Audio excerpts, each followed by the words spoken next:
Okay, when a lender loans a borrower 100% of the purchase price of a house, and the loan is not government related, the lender would be best protected by a downturn in the economy, a low interest rate, low monthly payments, or appreciation. When a lender loans a borrower 100% of the purchase price of a house, and the loan is not government related, the lender would be best protected by a downturn in the economy, a low interest rate, low monthly payments, or appreciation. What would protect that lender the most, right? What's going to help them? They're given a really risky loan there. They're going to give all the money, right? And so appreciation is going to help that lender out. Why is that going to help the lender out? Because if the house gains in value, it's more protection for the lender, right? If the house gains in value, it's going to give the lender more protection. So next, which of the following is true of a second mortgage? Which of the following is true of a second mortgage? It is not negotiable. It is usually issued at a higher rate of interest. It has priority over a first mortgage, or it cannot be used as a security instrument. Which of the following is true of a second mortgage? Now, this is important because it's not our first or primary mortgage, but it's our second mortgage. What do we know about that? What makes that different? Yes, that is actually true. It is usually issued at a higher rate of interest. Now, why is it issued at a higher rate of interest? I want you guys to not just know the answer to this, but know the why.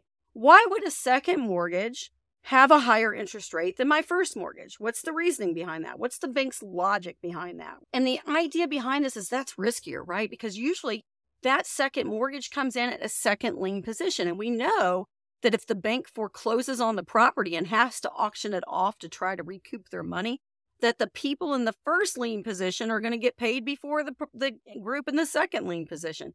So because they're the second ones in line to get paid, if there's not enough money to pay off everybody, the second mortgage position can kind of get shorted. So it's a little bit more riskier, and therefore they're going to charge us a higher interest rate. Generally, not always, but that's one of the things.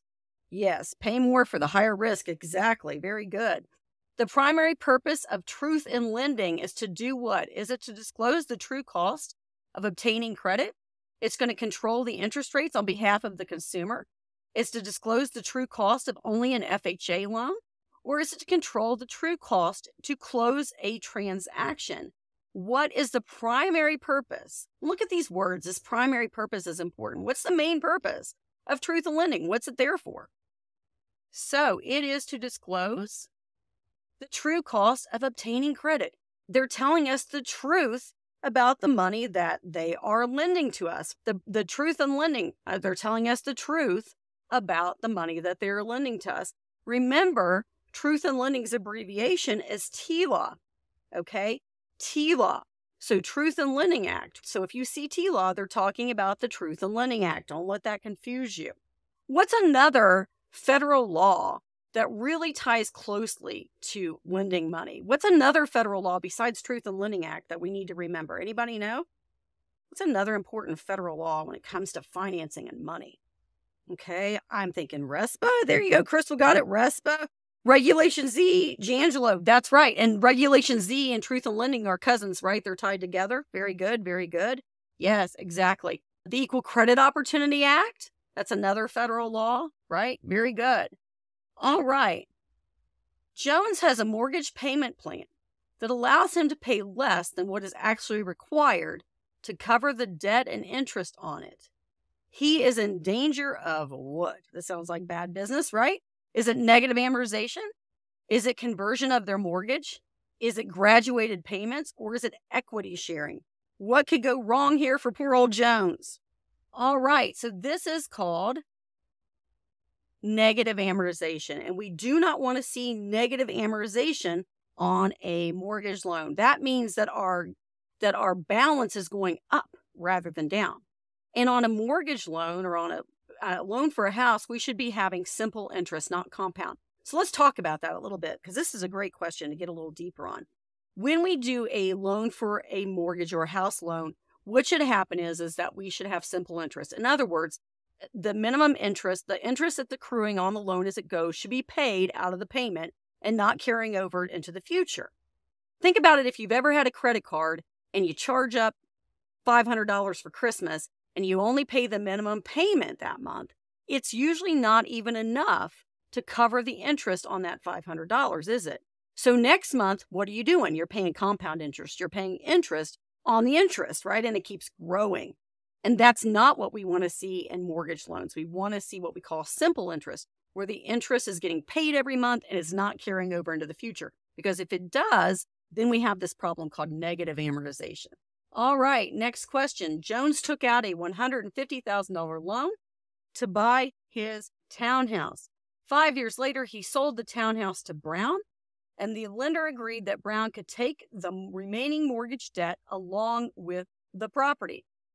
Jones will have the most protection if Brown assumes the loan, assigns the loan, substitutes his eligibility by novation, or takes title subject to the loan. Jones took out a $150,000 loan to buy his townhouse. 5 years later, he sold the townhouse to Brown, and the lender agreed that Brown could take the remaining mortgage debt along with the property. Jones will have the most protection if Brown does what? Everybody's kind of hesitating on this one, right? Remember what our word novation means. What's our word novation mean? Yeah, I fooled some people. But Francisco was, he was here with this 110% answer, right? Yeah, so a lot of us miss this one. That's okay. So let's talk about it. It's okay to miss one. That's why we're here. I don't want you guys just to have them all memorized. I want you to learn some. So let's talk about the word novation. He is being switched out. Remember, old for the new. Novation, old for the new. Very good, you guys. Some people wrote that right away, new. So we're going to take the old guy out. Who was the old guy? Jones. And we're going to put the new guy in, Brown. So if they allow him to substitute his eligibility by novation, then that means that Brown is now going to be responsible for this loan that he assumed from Jones. So if he simply assumed the loan without getting held responsible for it by Jones's lender, then if he didn't pay, Jones could still be on the hook. But now we're substituting one for the other. Very good, guys. I'm glad we did that one. I'm glad that worked. All right, next question. An owner advertised beautiful acreage, only $5,000 down. Owner will personally finance the down payment. Wasn't that generous? Would this be in violation of the Truth in Lending Act? Can he say that? Can he say he will personally finance the down payment? Is he allowed to say that? Is it yes, since a down payment was stated? No. Brokers can advertise the down payment. No. Owners are not covered by Regulation Z. Or yes, acreage is exempt from Regulation Z. Now, be careful here because this is not the broker advertising.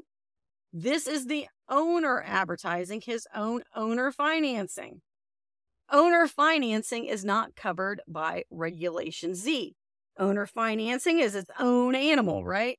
So an owner could say that he will personally finance the down payment and not have those Regulation Z disclosure requirements kick in for him because he is not a bank or a lending institution. He is allowed to say that.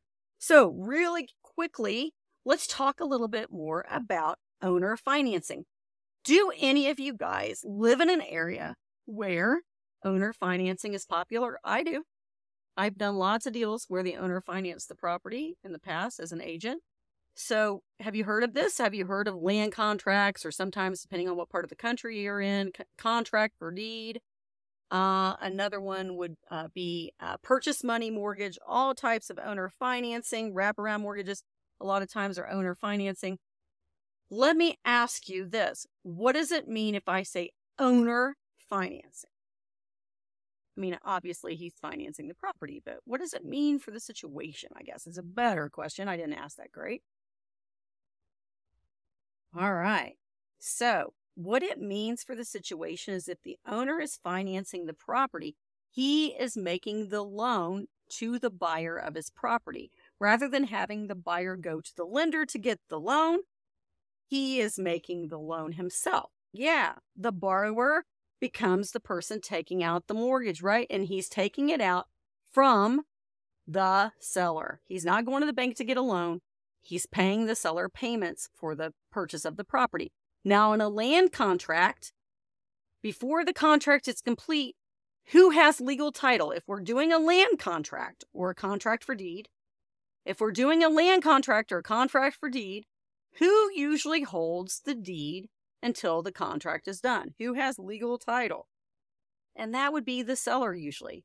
The seller usually keeps legal title or the deed handy on his side until the buyer meets all of the terms of the contract. And at that point, then they would transfer legal title or the deed over to the buyer. But on a purchase money mortgage, most of the time on purchase money mortgage, the seller acts like a literal bank. The seller is going to give the deed to the buyer, but put a lien on the property for the loan that he has made for that person to buy that property.